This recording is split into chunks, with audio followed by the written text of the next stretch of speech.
구독, 좋아요를 눌러주시는 것만으로도 큰 힘이 됩니다.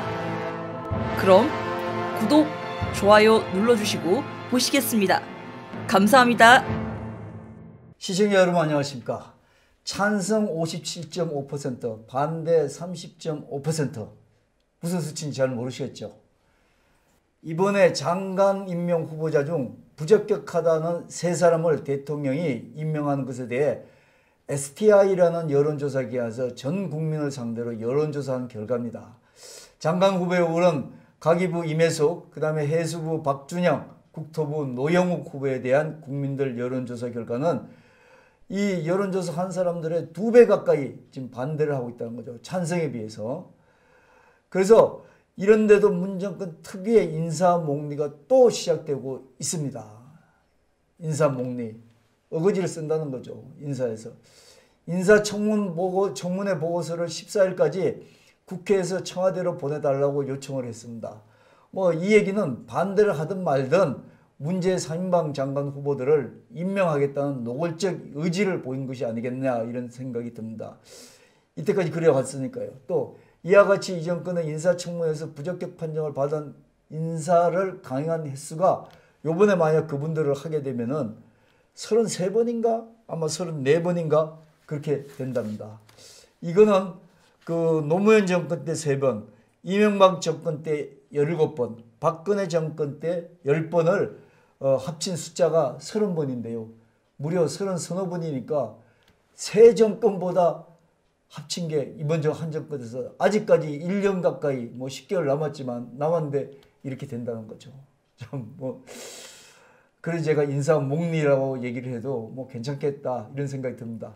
문제는 국민들은 인사청문회를 무시하고 후보자를 임명한 것이 이 정권의 관행처럼 인식이 되고 있고 대통령의 불통이라는 이 성격 수준이 어떻게 생각하면 국민 입장에서 이 정도인가 하게 생각이 들어서 참 좋게 얘기해서 민망하다. 이런 사람이 어떻게 대통령이냐 이런 생각을 할 수가 있다는 겁니다.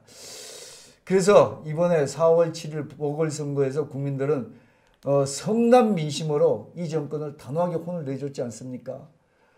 그럼에도 불구하고 이번 4월 10일 또 취임 4주년 특별 기자회견에서 대통령이 4월 7일 대통령 선거에서 졸다가 죽비를 맞았다. 여러분 아시다시피 죽비란 것은 절에서 제가 알기로는 스님들이 이렇게 참선을 하다가 졸고 있으면 뒤에서 탁 그 대나무 그 방망이로 탁 치는 거 이런 거를 죽비라고 그런 것 같습니다. 그래서 여기서 격한 민심을 깨달았다 이렇게까지 표현을 했는데도 불구하고 이렇게 된다는 겁니다. 그런 분이 4월 11일 후보자 3인방 인사청문 경과 보고서를 14일까지 보내달라는 요청서를 국회에 보냈지 않습니까? 평소에 앞뒤가 안 맞는 말과 행동은 일상적으로 하는 분이니까 이번에도 그러려니 하고 지나갈 수도 있습니다만 하지만 이번에는 조금 다른 것 같습니다. 우선 민주당에서 약간의 그 이상기류가 겉에서 보기엔 보인 것 같습니다. 언론을 통해서 보기에는요. 당대표로 새로 선출된 분이 우선 친문 골수가 아니어서 그런지 민주당 내에 그 다양한 이 부분에 대해서 기류를 파악하는 듯한 모습을 보여주고 있지 않습니까? 4월 12일 청와대에서 인사청문회 경과 보고서 요청서를 보낸 4월 11일 다음 날입니다. 초선 의원들이 송영길 대표한테 방기를 대표가 좀 들어주세요. 이렇게 요구를 했지 않습니까? 청와대에다가 들어달라고. 또 재선 의원들은 당청 관계를 새롭게 설정해 다오 하는 주문을 또 대표한테 했습니다. 이외에 대부분이 친문이 아닌 분들입니다만 이상민, 조홍천, 김병욱 의원 같은 중진분들이 국민 민심의 눈높이에 크게 미치지 못한다. 당청 불협화음으로 내년 대선에서 악영향을 줄 것이다 하고 목소리를 높이고 있지 않습니까? 자, 저는 이걸 보면서 어떤 느낌이 드느냐면 이건 뭔가 이상하다. 이제까지 한 번도 안 해본 당청 관계에서 획일적으로 청와대 시키면 국회에서 그런 식으로 진행을 하고 이렇지 않습니까? 그런데 지금 와서 왜 그럴까? 한번 생각해 보니까 내년 3월이면 대선이지 않습니까? 그러다 보니까 이 문재인 대통령이 본인은 하고 싶지 않지만 레임덕이 분명히 오고 있거든요. 그러다 보니까 이 레임덕 현상을 당에서 그냥 레임덕이다 그래가지고 지금 식물 대통령이 되는 것보다 당에서 민심을 분노한 민심을 이해한 척하면서 내년 대선까지 당청 협조가 잘 되게 해서 문재인 정권도 보호를 해주고 그 다음에 결과적으로 정권에 대한 민심의 정어적인 동료 아닙니까? 정어 아니었습니까? 이때까지. 그것도 이렇게 그 사이에 당이 나서가지고 청와대를 잘 이해시키고 설득시켜서 지금까지 국민을 위한 정권 아니었느냐 이렇게까지 해서 대선 승리로까지 연결시키는 뭐 쉽게 얘기하면 자기네들끼리 내부적으로 짜고 치는 제가 뭐 다른 얘기 못하고 전략이랄까 이런 게 벌써 시작이 됐지 않느냐. 그러니까 내년 대선을 위해서 청와대와 그 다음에 이 국회 민주당이 벌써 시동을 걸었지 않느냐. 저는 이런 생각이 들더라고요. 안 해하던 그걸 왜 갑자기 당대표 바뀌었다고. 그분이 그런 영향이 크게 없거든요. 그러니까 다시 말씀드리면 아직까지 임명권자인 청와대는 묵묵부답이고 아까 앞에서 초선이라든지 그 다음에 재선이라든지 중진들이 얘기해봐야 마이동풍이고 갑갑합니다. 사실은 국민들은 갑갑하기만 하잖아요. 그리고 또 아무튼 그 새 대표가 된 송영길 대표는 이런 상황이니까 고립무원에 빠질 수 없는 그런 상황이 될 거 아니겠습니까? 뭔가는 해야 하는데 그렇게 하는 게 쉽지 않은 정권가에서 얘기하는 어떤 박스권에 같이 있는 샌드위치가 되어 있다. 이런 얘기가 그런 지금 형상이 아니겠습니까? 다시 말씀드리면요. 친문과 청와대가 합세해서 부적격자 3인방을 강공으로 임명을 몰아붙이니까 당대표라는 사람이 현재 우리 국민 눈에 볼 때는 설당이 없는 듯 합니다. 하지만 냉정하게 이 상황을 보는 사람은 달리 평가를 하더라고요. 보니까. 아까 제가 보는 그런 눈으로 평가를 하더라고요. 보니까. 어차피 송영길 대표는 그 냉정하게 보는 분들 얘기는 3인방 임명에 어떤 역할도 못한다.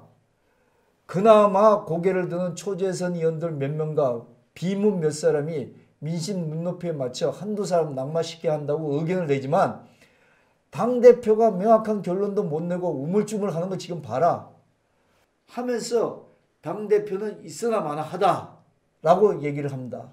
그래서요 제가 생각하는 그런 결론과 같이 결론은 이 모든 게 청와대와 강경한 친문들이 주도권을 갖고 짜는 계략이다.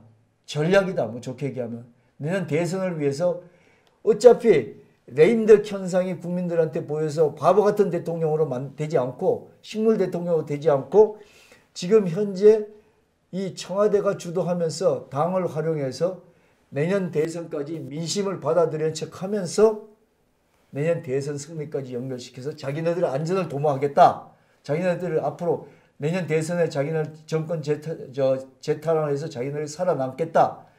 이런 계략이라는 거죠. 그러니까 지금 당대표가 하고 하는 거는 치고 뭐 이런 건 아까 몇 번 얘기했습니다. 짜고 치는 뭐다? 그거다. 이렇게 판단하는 게 맞다는 것이죠. 제가 판단하기에도 이들은 분명히 이 지금 청와대하고 친문은 한두 명 정도 요번 그 3명 중에 낙마시킬 수 있는 보관을 가지고 있다고 봅니다. 앞에서 말씀드린 것처럼 3인방 정부 임명 동의를 요구하고 뭐 그렇게 할 듯한 기세처럼 보이지 않습니까? 이건 국민들을 위한 쇼죠. 하지만 앞에 여론조사에서 본 것처럼 벌써 2배 이상 국민 반대가 나오고 있지 않습니까? 찬성의 2배 이상입니다. 그거 무응답한 사람들까지 하면 거의 7, 80%가 그렇게 나온다는 거죠. 또 이 정권이 자다가도 주문처럼 외우는 내년 대선에서 정권 재창출에 이게 분명히 나쁜 영향을 주는 것이기 때문에 피하고 싶은 이유가 분명히 있지 않겠습니까? 그래서 분명히 이 정권은 선거를 앞두고 무리수를 두고 싶지 않을 겁니다. 또 하나 현실적으로 뭐 오늘 결론이 날 것 같습니다만 어떻게 될 것 가는 방향이 가닥이 잡힐 것 같습니다만 김부겸 국무총리 후보자 임명 동의안에 야당이 참여마저 안 한다면 야당 없이도 임명 동의안 가결시킬 수 있잖아요. 170 몇 석 거의 180석이 가까우니까. 그렇지만 야당이 참여를 안 한다면 지금 국민들이 뭐 대부분 이제 지금 많이 풀려 있습니다만 그래도 정오하던 국민들 아닙니까? 정권에 대해서 정오감을 가지고 있던 국민들이 그 국민들이 그 국민들한테 책 잡히는 상황이 분명히 벌어지지 않겠습니까? 만약에 그 국무총리 그 동의안에 야당이 참석을 안 한다면요. 역할도 별로 잘 못하는 야당이지만. 그래서 제가 보기엔 이번에 3명 중에 국토부 장관 후보자는 무조건 살린다. 나머지 2장관은 여론상을 봐가며 결론 내릴 것 같다. 이렇게 제 나름대로 좀 결론이 날 것 같습니다. 왜냐하면요. 뭐 아까 앞에서 얘가 제 얘기를 다 했으니까 그건 참고해 주시고요. 만약에 한 명이라도 그런데 낙마를 시킨다면 낙마 1순위는 야당으로부터 여자조국으로 평가받는 임혜숙 가기부 장관을 벌일 공산이 크다는 생각을 했습니다. 저도 교수로 뭐 해외 세미나를 뭐 단연간 다녀봤습니다만 이건 참 특별한 종류의 별종 교수입니다. 아니 뭐 이게 분명히 가족들 데리고 세미나 간다는 게 외유를 갔습니다. 해외 여행 갔잖아요. 그게 왜 그러냐면 비행기 값은 교수 월급이니까 충분히 될 수 있잖아요. 나머지 가서 먹고 자고 거기서 여행 다니고 쓰는 거는 거기 회의에서 회의 돈으로 쓰는 겁니다.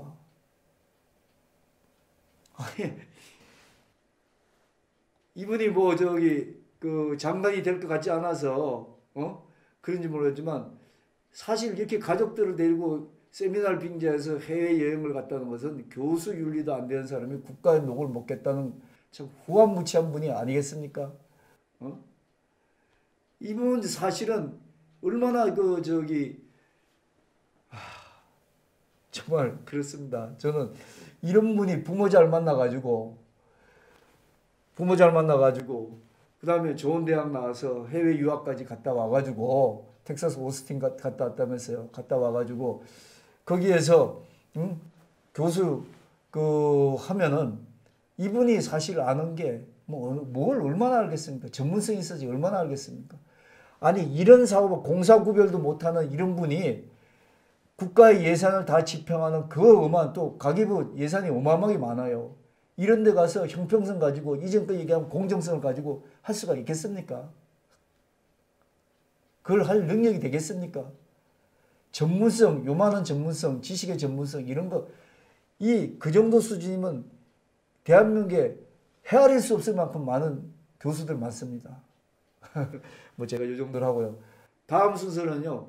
해수부 장관인데 이분은 100번 봐줘서 수신제가만 못한 것이 아니라 국가적으로 국가망신시킨 코미디한 사람이죠. 외교관이 국제적으로 망신사로 희화되는 것은 우리가 흔히 언론을 많이 접해봤지 않습니까? 욕하고 웃었잖아요. 북한이 얼마나 못 살면은 외교관이 외교 특권으로 외교 행랑에다가 거기 통과할 때 검열 안 하거든요. 공항에 통과할 때 외교 행랑은 거기다가 고급 술이라든지 달러라든지 심지어 마약까지 훔쳐갖고 다니면서 여기저기 팔면서 돈 벌려고 다니다가 국제적으로 개망신 당하는 거 우리 심찮게 많이 들었지 않습니까? 똑같지 않습니까? 이분도 그런 사람 아닙니까? 그런 분이 장관을 한다고 그런 거 아닙니까? 이분 부인도 마찬가지고요. 부인만 탓할 게 아니라 남편이 묵인하거나 동조해주지 않은 부인이 어떻게 혼자 하겠습니까? 우리나라 구조에서. 하지만 제가 생각할 때는 이분은 여론 추이를 봐가면서 간신히 살릴 수도 있을 것 같습니다. 왜냐하면요. 앞에 가기부 장관은 앞에서 얘기한 것처럼 전문성 고사하고 제가 생각할 때는 평범한 분입니다. 이런 분이 이런 사고방식을 갖고 있는 분이 가족들하고 잘 먹고 잘 살고 싶고 행복하게 살고 싶은 그런 평범한 분인데 이런 분인데 반해서 그나마 해수부 장관 후보자는 이 정권과 어느 정도 통하는 국정 철학을 갖고 있다고 판단하는 모양입니다. 국정 철학은 이 정권이 국민들이 막 반대하고 속으로 안 좋아하고 정오하고 이런 것도 밀어붙이는 그런 어떤 그 국정 철학이 있지 않습니까? 그런 철학을 잘 추동해 줄 수 있는 쉽게 해서 딸랑딸랑을 잘할 수 있는 그런 국정 철학을 갖고 있는 분이라는 판단을 아마 하지 않았나. 그래서 이분은 잘하면 살릴 수도 있을 것 같다. 그런 생각이 들고요.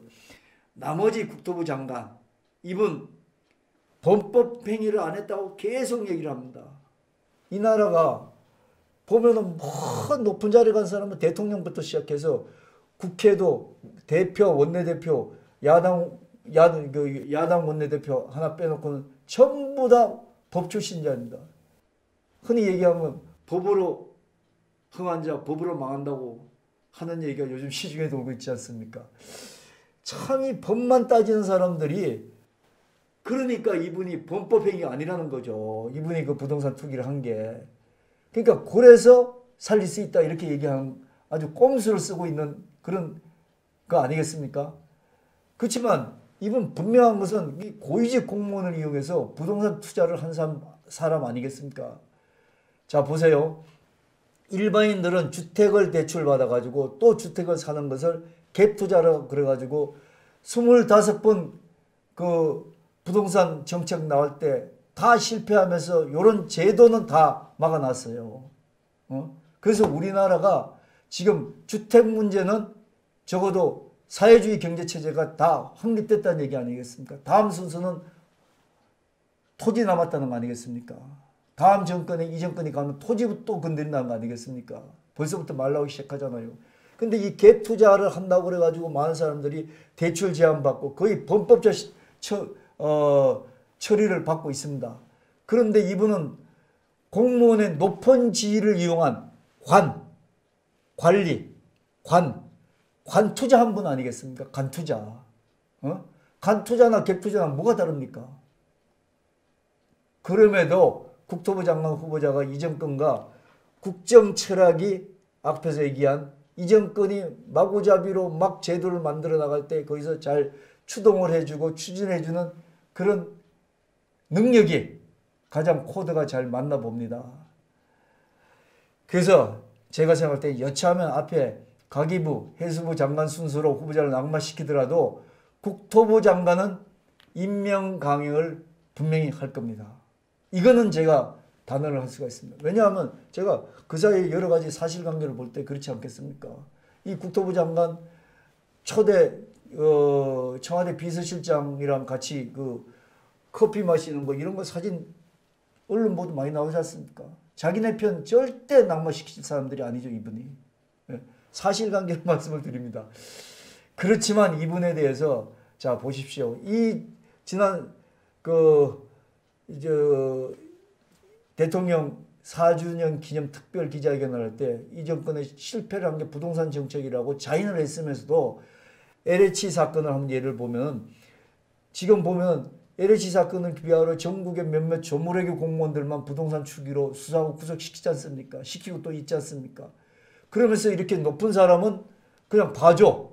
장관까지 임명을 오히려 해줘. 그것도 국토부 장관 임명해줘. 그러면 그들과 그들 가족이 뭐라고 하겠습니까? 역시 공무원이 같은 공무원이라도 정권과 결탁해서 소위 끝발이 제가 표현이 좀 그렇습니다만 이 권위 그 다음에 어떤 지위 정도 이걸 끝발이라고 그러지 않습니까? 끝발이 좀 차이가 있으니까 우리 아버지 우리 남편은 이렇게 구속되는구나 이렇게 생각하지 않을까요? 그리고 보고 있는 국민들은 보고는 있습니다. 그 신경은 어떨지 시청자 여러분들의 판단에 맡겠습니다. 아무튼 이들의 낙마 여부는 4월 14일 내일이죠. 문 대통령 초청으로 청와대에서 열릴 신임 민주당 지도부하고 티타임이 있답니다. 여기서 결정될 것 같습니다. 또 이날은 문재인 대통령이 4월 14일 이들 부적격 3인방 청문 보고서를 청와대로 재송부해달라고 마감을 받는 그런 시한입니다. 내일이. 뭐 제가 생각할 때는 앞에 그런 얘기를 다 들었기 때문에 절대 이거는 뭐 앞에 이 사람 저 사람 뭐 낙마하고 낙마 안 하고 이거는 제가 세세하게 말씀드리니까 여러분들이 판단하실 거고 이렇게 이런 식으로 패러다임을 가져가는 게 결과적으로 내년 대선을 위한 국민들 여론을 호도하기 위한 그런 어떤 그 계략이 벌써부터 청와대와 민주당에서 시작이 됐다. 이걸 여러분들한테 강조를 시키겠습니다. 여러분들한테 강조를 해드리겠습니다. 시청자 여러분은 또 그러면서요. 송영길 대표가 과연 그러면서 제 얘기가 틀리나 맞나를 한번 보세요. 국민을 설득할 한두 명의 낙마 카드를 내놓을지 안 놓을지 그것도 한번 보십시오. 그게 쇼인지 아닌지도 보시고 판단하십시오. 대통령의 의지를 카드를 여러분들이 기대하고 있는지 안 하는지는 잘 모르겠습니다. 그게 의지가 본인의 자의적으로 끊겨야지 그게 민심을 받아들이는 건데, 이런 식으로 모사에 의해서 계략에 의해서 끊긴다고 생각하는 거는 내년 대선을 여러분들이 염두에 잘 두셔야 될 것 같다. 또 한 번 속을 수도 있다. 이런 말씀을 좀 드릴 수 있겠습니다. 하여튼 국민은 3인방 임명을 57.5%를 반대합니다. 찬성은 30.5% 뿐입니다. 이분들은 세상이 바뀌고 천지가 개벽을 하고 해도 변하지 않을 퍼센트라고 생각이 듭니다. 감사합니다. 끝냈습니다. 고맙습니다. 구독, 좋아요를 눌러주시는 것만으로도 큰 힘이 됩니다. 그럼 구독, 좋아요 눌러주시고 보시겠습니다. 감사합니다.